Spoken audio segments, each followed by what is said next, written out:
কিরে, তুই চুপ করেছিস কেন? সবাইকে জিজ্ঞেস করছে, তার উত্তর দে। দেখো কিরম চুপ করে থাকে, দেখো, বল কিছু। আরে বাবা, এত ভয় পাচ্ছিস কেন? তুই নিজেই তো বললি আমায় কারণটা। আমি তো আবার তখন বললামও, বাড়ির সব লোক তোকে হন্যে হয়ে খুঁজছে, নিখিল তোকে খুঁজছে, বললাম না? রুক্মিণী, তোমার সঙ্গে ছোট বৌমার দেখা হয়েছিল? কোথায়? আমি এই ফেরার পথেই ওর সঙ্গে দেখা হয়েছে। আমি তোকে বললাম, ও বাড়ির সবাই তন্ন তন্ন করে খুঁজছে। আর বলবেন না, দয়ার শরীর কিনা, কোন এক বুড়ি মা, সে নাকি চোখে দেখতে পায় না, তো সে রাস্তা পার হতে পারছিল না। তারপর ওই তার কষ্ট দেখে মায়া একেবারে উঠলে উঠেছে, তখন সে বুড়ি মাকে পৌঁছে দিতে তার বাড়ি গেছে। অবস্থা বুঝুন, একে শহর, রাস্তাঘাট চিনিস না, তারপর তাকে পৌঁছে দিতে গিয়ে নিজেই হারিয়ে ফেললো, রাস্তাঘাট কিছু চিনতে পারেনি। এই রুকু, তুই চুপ করবি? ওর মুখের কথা তুই কেন বলছিস? ও কি কথা বলতে পারে না নাকি? এই মেয়ে, তুমি নিজের মুখে বলো তো, রুকু যা বলছে সব সত্যি?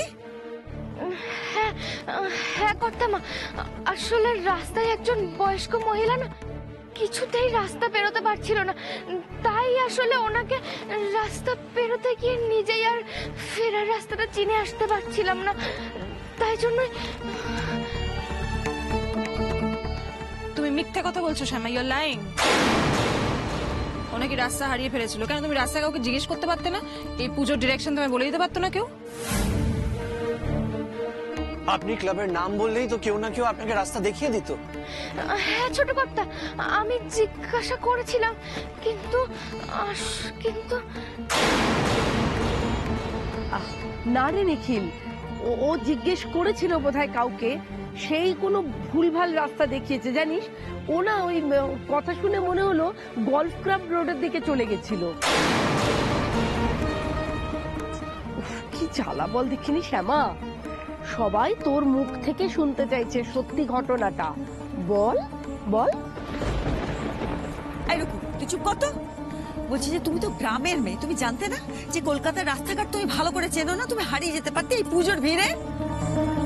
এইটুকু বুদ্ধি তোমার নেই? কাণ্ড জ্ঞানহীনের মতন কোথাকার কোন বুড়িকে তুমি ছাড়তে চলে গেলে? হ্যাঁ, তুমি জানো না আজকাল সকাল বিকেল রাস্তায় বেরোলেই কোনো না কোনো ঘটনা ঘটে যাচ্ছে। যদি বড় কোনো বিপদ হয়ে যেত কি হতো? আর ফোনটাই বা ধরছিলে না কেন তুমি? কেন? আশ্চর্য তো। বিজলি ছিল, পাড়ার এত লোক ছিল, এতগুলো ছেলে ছিল, কাউকে একটা নিয়ে যেতে পারতো তো। একা একা কেউ যায়? চেনো না, জানো না, কি দুশ্চিন্তায় ফেলে বলো তো। না কর্তামা, আসলে ফোনটা না, আসলে আমি বুঝতে পারিনি। বাহ, তাহলে আর কি, উদ্ধার করে দিয়েছো। তা ফোনটা রাখা কেন বাপু? না না ছোট বৌমা, তোমার মা কিন্তু ঠিকই বলেছেন। এভাবে কাউকে কিছু না বলে, কাউকে সঙ্গে না নিয়ে অচেনা রাস্তায় চলে যাওয়াটা তোমার একেবারেই উচিত হয়নি। আপনি জানেন না আমাদের কতটা টেনশন হচ্ছিল। আপনাকে চারিদিকে আমরা খুঁজলাম, কোথাও পাইনি। তাই বাধ্য হয়ে আমি, মেজদা, বর্দা সবাই মিলে আপনাকে খুঁজতে বেরিয়ে গেছিলাম। আপনাকে অনেকবার ফোনও করা হয়েছে, আপনি ফোন অবধি ধরেননি। তাই আমরা ফাংশনটাও বন্ধ রেখেছি। আপনাকে খুঁজে পাওয়া যাচ্ছিল না, এটা মাথায় নিয়ে কেউ গান গাইতে পারে বলুন আপনি?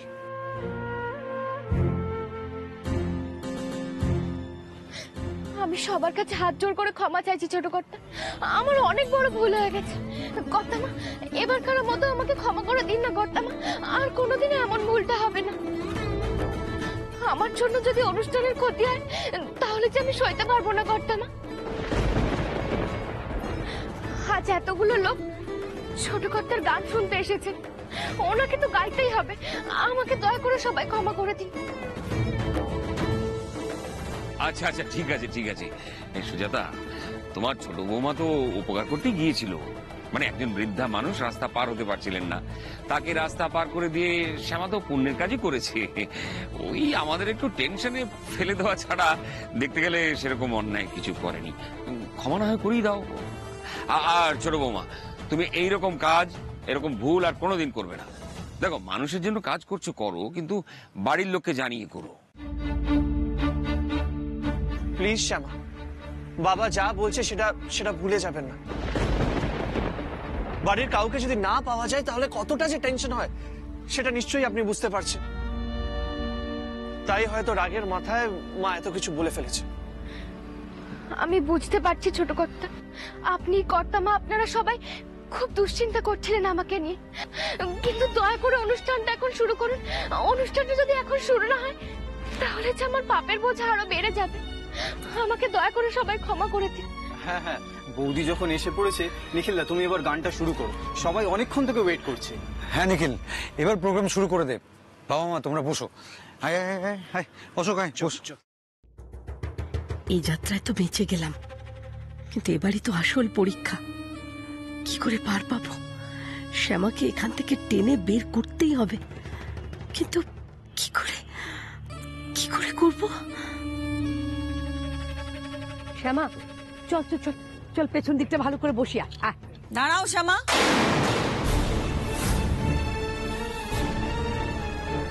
তুমি কোথাও যাবে না। আমার পাশে এখানে চুপটি করে শান্ত হয়ে বসে থাকবে।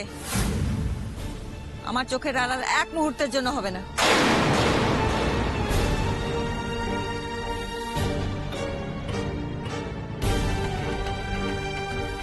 হে ভগবান, দিদি তো দেখছি শ্যামাকে এখানেই বসিয়ে রাখতে চাইছে। এখানে বসে থাকলে শ্যামাকে এখান থেকে বের করবো কি করে? আর শ্যামা না গেলে তো রাধা গাইতেই পারবে না।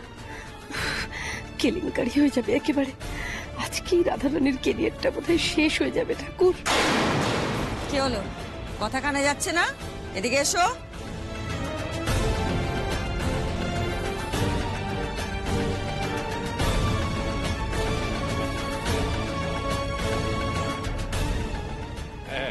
চলে এসো ছোট মামা, আমি ওদিকটা বসছি।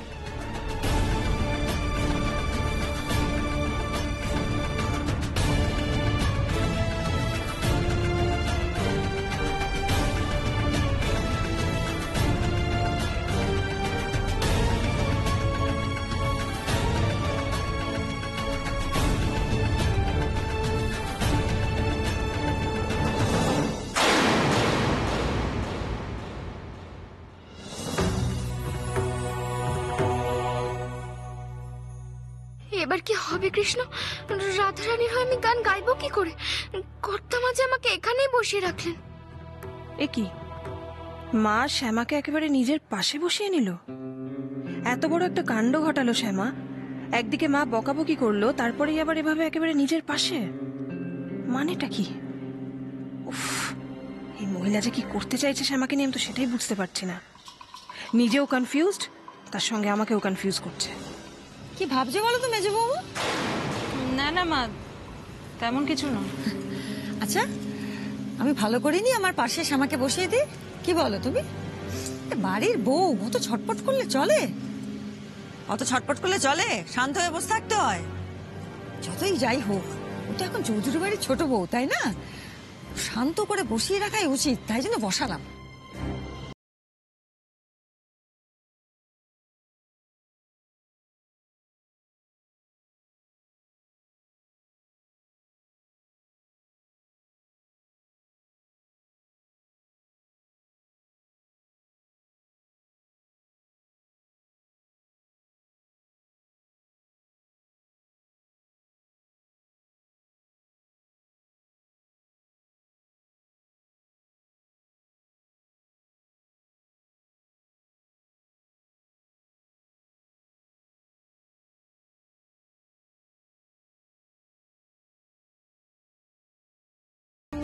আপনি সত্যি আমার কৃষ্ণের আর এক রূপ ছোট কর্তা।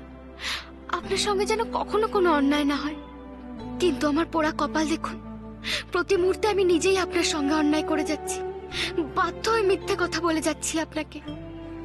আপনাকে ঠকানো মানে যে ভগবানকেও ঠকানো, সে কি আর আমি জানি না, কিন্তু কোনো উপায় যে আমি খুঁজে পাচ্ছি না এই পাপ থেকে মুক্তি পাওয়ার।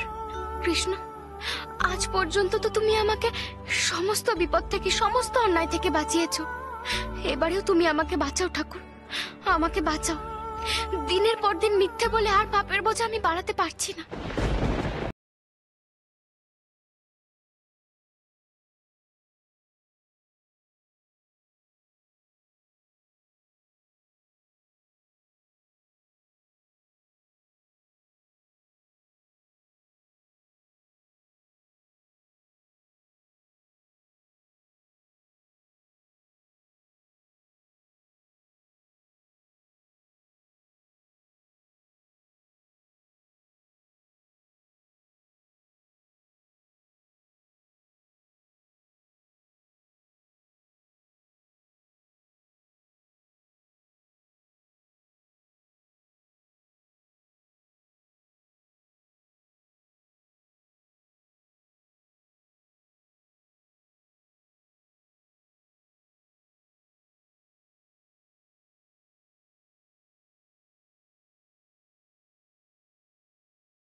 থ্যাংক ইউ আপনারা আমাকে এত উৎসাহ দিলেন তার জন্য ধন্যবাদ।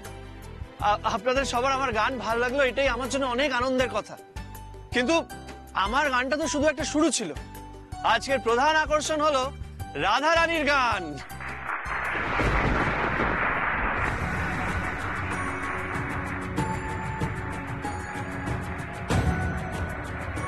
যদিও রাধা রানী ভবানীপুর থেকে এখানে এসেছে, তবুও এইখানে সবাইকে দেখে যেটা মনে হচ্ছে যে আজকে ভিড় কিন্তু উপচে পড়ছে।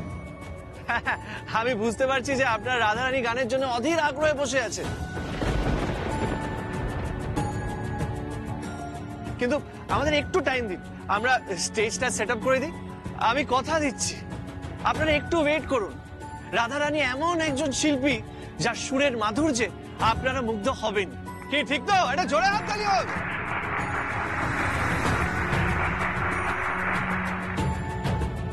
মা, এখন কি হবে বলো তো? এবার তো আমাকে মঞ্চে উঠতে হবে। আর মাসিমণি তো শ্যামাকে পাশে বসিয়ে রেখেছে। কিছু একটা করবো মা, সর্বনাশ হয়ে যাবে। আমার খুব টেনশন হচ্ছে মা। রাধা চুপ চুপ, সবসময় টেনশন হচ্ছে মা, টেনশন হচ্ছে মা। আমাকে একটু শান্তি মনে কিছু ভাবতে দেয় না, সারাক্ষণ এক কথা। তুই চুপ কর, একটা কিছু ব্যবস্থা ঠিক হবে। যদি গান না হয় আজকে, শুধু তোর মান সম্মান যাবে না রাধা, আমার মান সম্মান সব ধুলোয় মিশে যাবে। তুই চুপ কর, দেখছি। এত বড় বড় যে কথা বলছো, কিন্তু কিভাবে? তুমি কিভাবে শ্যামাকে মাসিমণির পাশ থেকে নিয়ে যাবে? ভগবান, তোর জন্য না মাথা গরম হয়ে যাচ্ছে আমার। তুই যা, তুই স্টেজে ওঠ, যা ওখানে গিয়ে দেখ, অ্যারেঞ্জমেন্টটা দেখ, মাইক্রোফোন গুলো চেক কর। আমি দেখছি, আমি আছি তো, আমি আছি তো। হ্যাঁ, খুব সুন্দর গেয়েছিস, দারুণ গেয়েছিস। বুঝলে সোজাদা, আমার ছেলেটা গায়ক হলেও কিন্তু বন্ধ হতো না। খুব ভালো গেছো, খুব ভালো গেছো, দারুণ গেয়েছো।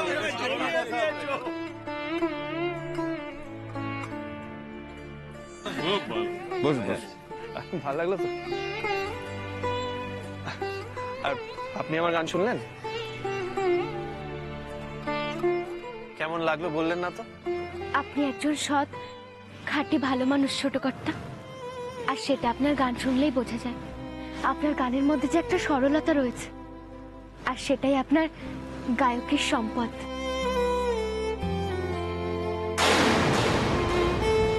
বাহ শ্যামা, তুমি তো গানের খুব মনোযোগী শ্রোতা দেখছি। দেখ নিখিল, আমরা শ্যামাকে গায়ের মেয়ে বলে অবজ্ঞা করি, কিন্তু ওর মিউজিক সেন্স দারুণ।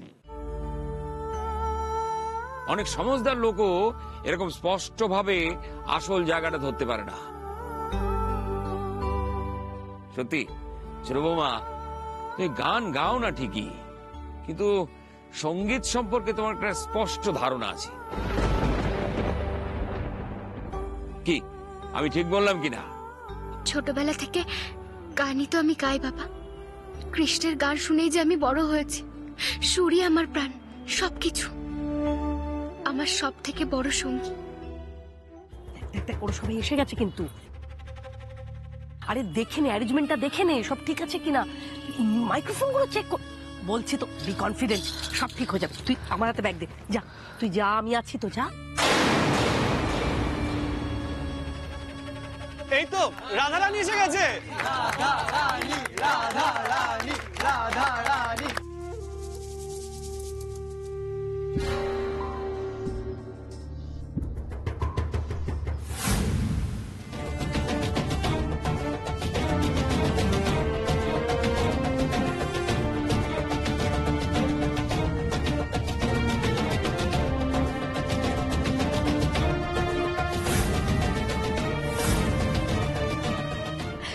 ও মা, দিদি ভাই, নিখিল যে এত ভালো গান গায় আমি তো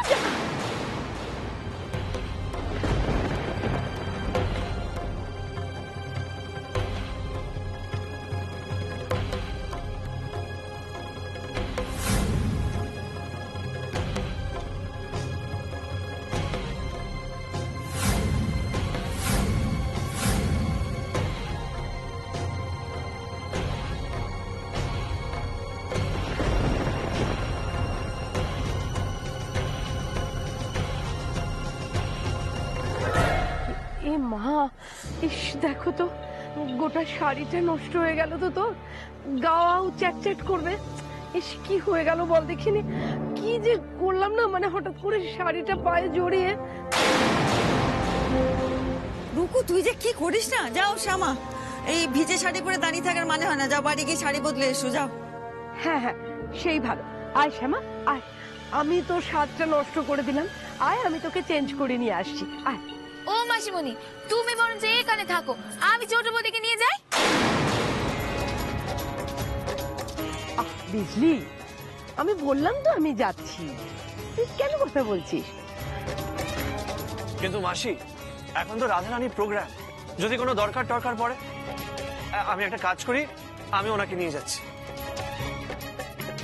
ওমা নিখিল, তুই আবার কোথায় যাবি? এই শ্যামা একা একাই বাড়ি গিয়ে শাড়ি বদলে আসতে পারবে, তুই এখানে থাক। বাবা, নিখিলের সবকিছুতে বাড়াবাড়ি, মা তো ঠিকই বলছেন, তোমার যেতে হবে না নিখিল। আমি তো তখনই বললাম রে যে আমি নিয়ে যাচ্ছি শ্যামাকে, আর তাছাড়া অসুবিধা হবে কেন রাধারানী? এটা কি বাইরের কোনো প্রোগ্রাম বল দেখিনি? তোরা দাদারা রয়েছিস, তাই থাকতে অসুবিধা হয়? শ্যামা চল চল চল চল, তাড়াতাড়ি পাল্টে নিবি, চলিস, গাটা চ্যাট করছে বল দেখিনি, আয় আয়।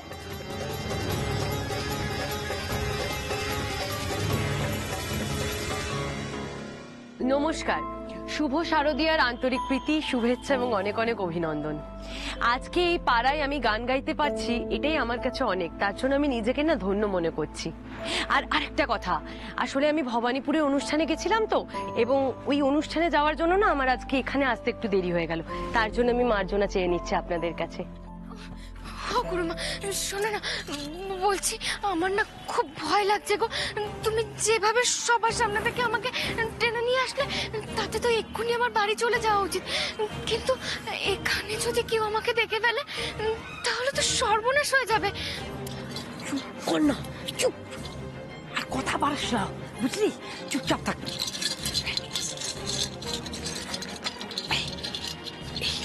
এই চাদরটা এনেছি, এই চাদরটা ভালো করে জড়া, নে ধর,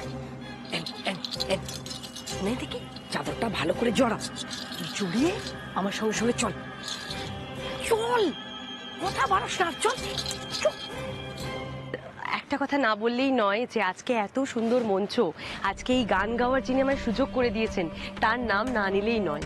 তিনি হলেন আমার মেসোমশাই শ্রীযুক্ত বসন্ত চৌধুরী। ওনার কাছে আমি সত্যিই কৃতজ্ঞ। কিরে, সব রেডি তো? হ্যাঁ, যা বাইরে গিয়ে দাঁড়া, বাইরে গিয়ে দাঁড়া, বস। ব্যাস, কোনো ভয় নেই, এখানে বসে চুপটি করে গানটা গেয়ে দেখিনি, আবার মুখের থেকে হক করে তাকিয়ে থাকে, দেখো, কোনো ভয় নেই, আমি আছি তো, ঠাকুর আছে সঙ্গে, মন খুলে গাতো শ্যামা। হ্যাঁ,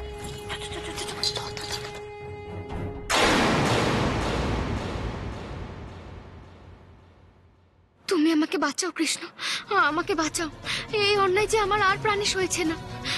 মনে হচ্ছে আজই আমি এই মিথ্যা কথা বলার শাস্তি পাবো, হয়তো ধরাই পড়ে যাবো আজ।